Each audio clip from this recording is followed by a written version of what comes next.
안녕하십니까, 상선약수입니다. 여러분, 누가 내 이름으로 나도 모르게 수억 원의 대출을 받았다면 어떻게 하시겠습니까? 또 이것을 어떻게 해야 빨리 확인할 수 있을까요? 그러면 이러한 천인공노할 사기는 어떻게 발생하는 걸까요? 대출자의 편리를 위해서 도입된 비대면 대출 서비스를 허술하게 관리해서 벌어지는 일인데요. 얼마 전 대구에 사는 중년의 어머니께 충격적인 사건이 발생했습니다. 자신도 모르는 사이에 2억 원이 대출되는 상상할 수 없는 일이 벌어졌는데요. 우리가 상식적으로 은행에서 대출을 받으려면 본인이 직접 은행을 방문하여 신분증을 제시하고 본인 인증을 거친 다음 대출 신청서를 자필로 작성하여 대출을 신청하여야 대출이 가능한데, 본인도 모르는 사이에 대출이 가능하다니 기가 찬 노릇입니다. 그런데 이것은 비대면 대출 제도를 악용해서 가능했던 것입니다. 이것이 가능했던 방법은 이렇습니다. 명의자의 휴대폰에 신분증 사진과 사업자 등록증이 저장되어 있다면, 그리고 이것을 범인이 습득했다면, 범인은 이것을 이용하여 인터넷으로 본인 인증서를 발급받습니다. 그런 다음 비대면으로 알뜰폰을 개통하고 그 알뜰폰을 이용해서 비대면 대출을 받는 것입니다. 그런데 이 과정에는 신분증과 본인을 대조하는 과정이 어디에도 없습니다. 영상통화를 이용한다면 본인 확인이 가능한데도 말입니다. 또 이것을 이용하면 비대면 대출뿐만 아니라 비대면으로 신용카드도 발급받을 수 있다고 합니다. 해당 은행에서는 현행법상 본인 인증서가 확인되고 알뜰폰을 통하여 본인 인증을 거쳤기 때문에 전혀 문제가 없다는 것입니다. 그러면 나도 모르는 사이에 대출을 받은 것이 있는지 확인할 수 있는 방법은 없을까요? 오늘은 이 방법에 대해서 알아보겠습니다. 방법은 PC를 이용하여 인터넷을 통해서 알아보는 방법과 핸드폰에 앱을 설치하여 알아보는 방법이 있습니다. 우선 PC에서 인터넷을 통해서 알아보는 방법을 살펴보겠습니다.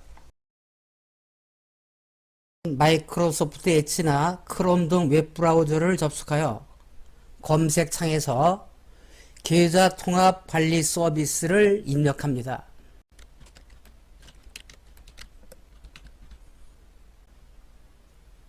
자, 그리고 여기를 클릭한 다음에 여기 계좌 정보 통합 관리 서비스 사이트가 뜨게 되면 여기를 클릭해서 들어갑니다. 금융결제원이 운영하는 사이트가 나타나고 이것을 클릭하면 계좌관리 통합 서비스 확인이 나타나게 됩니다. 그래서 여기서 확인할 수 있는 것은 계좌 통합 조회, 은행에 있는 내가 만든 모든 계좌를 통합해서 보여줍니다. 또 그 다음에는 제2금융권, 저축은행이나 상호금융, 우체국 등에 있는 내 계좌를 확인할 수가 있습니다. 또 제3금융권, 증권사에 들어있는 내 계좌를 확인할 수가 있습니다. 그리고 카드 포인트, 내가 카드 포인트를 갖고 있는데 물건을 사지 않고 오래되게 되면 소멸되죠. 그래서 이 소멸되지 않고 현금화를 통해서 내 통장에 입금을 시킬 수가 있습니다. 여기를 이용하게 되면. 그 다음에 내 카드가 어떻게 발급이 되어 있는지 카드 정보를 조회할 수가 있고요. 대출 정보, 금융권에서 내가 대출 받은 정보를 확인할 수 있습니다. 그러니까 여기를 통해서 내가 신청하지 않았는데도 대출이 있는지를 확인할 수 있는 겁니다. 자, 여기를 클릭해서 들어갑니다. 대출 정보 조회를 위해서는 3단계를 거쳐야 됩니다. 첫째, 개인정보 수집 및 이용 동의를 거쳐야 하고요. 그 다음에 로그인을 해야 됩니다. 그 다음에 대출 정보를 조회하게 되는데, 자, 개인정보 수집 이용 동의는 여기에 들어가서 동의를 해줘야 되고요. 그 다음에 개인정보 제3자 제공 동의에도 동의를 해줘야 되고요. 계좌통합관리 서비스 이용 약관에도 동의를 해줘야 되고요. 자, 이렇게 하고 내려가서 전체 동의를 하게 되면 자, 정보 입력 화면으로 이동. 자, 여기를 클릭을 해줍니다. 1단계로 개인정보 수집 및 이용 동의가 끝났으면 2단계 로그인을 해줘야 됩니다. 이때 로그인은 인증서로 로그인을 하는데 공동인증서로 로그인할 수도 있고 금융인증서로 로그인할 수도 있습니다.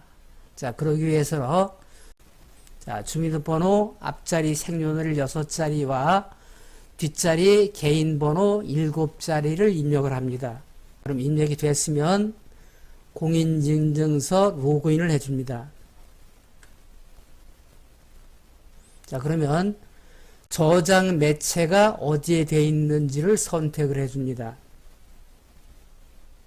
자, 이동식 디스크를 선택을 해보겠습니다.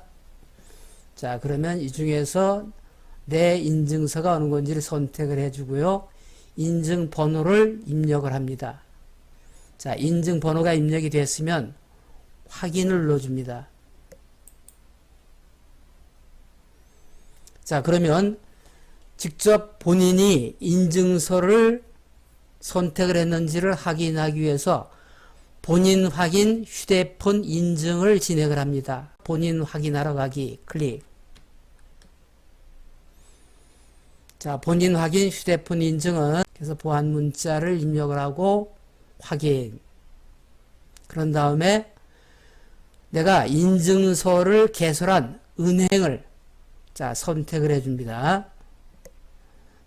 그런 다음에 내 휴대폰 번호를 숫자만 입력을 합니다. 인증번호 받기를 클릭하고요. 인증번호가 핸드폰에 나타나게 되는데 그 인증번호를 입력을 해줍니다. 자, 그런 다음 인증 확인 클릭하시고요. 자, 이것이 끝났으면 대출 정보 조회를 클릭을 합니다.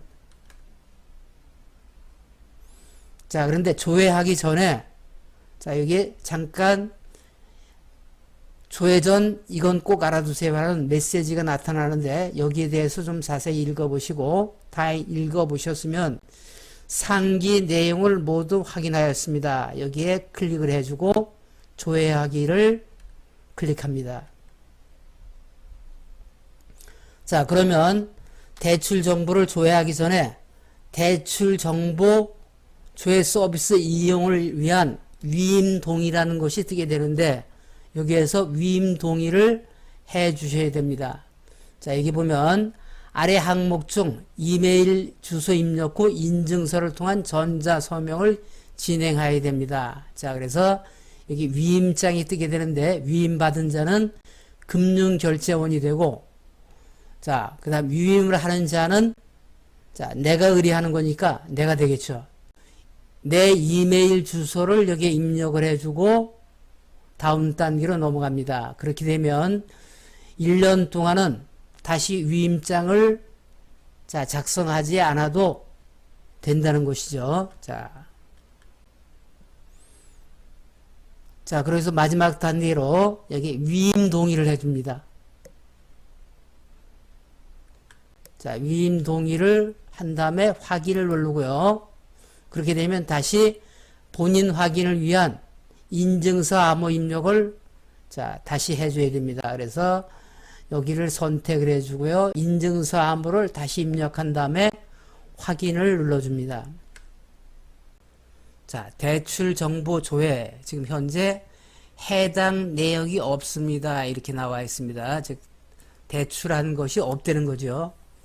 자, 그러나 내가 대출한 것이 어느 은행에 있다. 그러면 대출한 내역이 나올 거고요. 그 내역 속에 실제로 내가 대출한 것이면 문제가 없는데 나는 전혀 대출을 받은 적이 없는데 여기에 그러한 정보가 떴다. 이럴 경우는 자, 큰 문제가 있는 것이죠. 자, 이렇게 해서 확인을 할 수가 있습니다. 좀 들어가서 확인하는 절차가 복잡하기는 한데 자, 이것이 한번 확인을 해보면 1년 이상 유지가 될 수가 있습니다. 오늘은 자, 대출 정보 조회를 해봤습니다. 자, 연세 드신 분께서는 좀 어렵지만 자녀들의 도움을 받아서 반드시 자, 이런 정보, 내가 대출을 받지 않았는데 그러한 것이 있는지를 확인해 보시기 부탁드리겠습니다. 자, 오늘은 여기까지 하겠습니다. 안녕히 계십시오.